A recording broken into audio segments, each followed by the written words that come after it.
സർക്കാരിനെതിരെ വിമർശനവുമായി പാലാ അതിരൂപത. ഈ സർക്കാർ അധികാരത്തിൽ വന്നതിന് ശേഷം ഒരു നിയന്ത്രണവുമില്ലാതെ ബാറുകൾ തുറക്കുന്നു.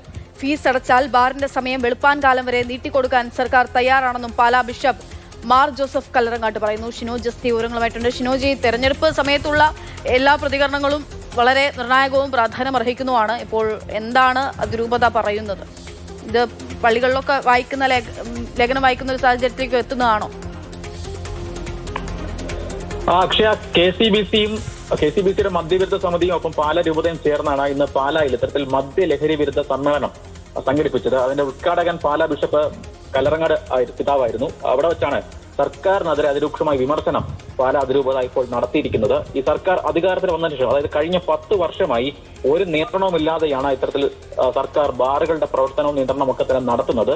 മാത്രമല്ല, ഫീസ് അടച്ചു കൊടുത്താൽ, പണം കൊടുത്തു കഴിഞ്ഞാൽ ബാറിന്റെ സമയം വെളുപ്പാൻ കാലം വരെ നീട്ടിക്കൊടുക്കാൻ ഇപ്പോഴത്തെ സർക്കാർ തയ്യാറാണ് എന്ന അതിരൂക്ഷമായ വിമർശനം കൂടി പാലാ അതിരൂപതയുടെ ഭാഗത്തു നിന്ന് വരുന്നുണ്ട്. നേരത്തെ ഈ ബാറുകളുടെ പ്രവർത്തന സമയവുമായി ബന്ധപ്പെട്ടൊക്കെ തന്നെ വലിയ വിമർശനം പാലാ അതിരൂപതയുടെ ഭാഗത്തു നിന്ന് വന്നിട്ടുള്ളതാണ്. ആ സമയത്ത് ഒക്കെ തന്നെ സർക്കാരുമായി ബന്ധപ്പെട്ടൊന്നും പ്രതികരിച്ചിരുന്നില്ല. അതിനുശേഷമാണ് ഇപ്പോൾ വീണ്ടും സർക്കാരിനെതിരെ വലിയ രൂക്ഷമായ ഭാഷയിലുള്ള പ്രതികരണം പാലാ അതിരൂപതയുടെ ഭാഗത്ത് നിന്ന് ഉണ്ടാകുന്നത്. മാത്രമല്ല, സർക്കാരിന്റെ കയ്യിലാണ് അധികാരമുള്ളത്. സർക്കാർ വിചാരിച്ചാൽ മാത്രമേ ഇതുമായി ബന്ധപ്പെട്ട കാര്യങ്ങൾക്കൊക്കെ തന്നെ നിരോധിക്കാൻ കഴിയുകയുള്ളൂ എന്ന കാര്യം കൂടി സർക്കാർ പാലാ അതിരൂപത പറയുന്നുണ്ട്.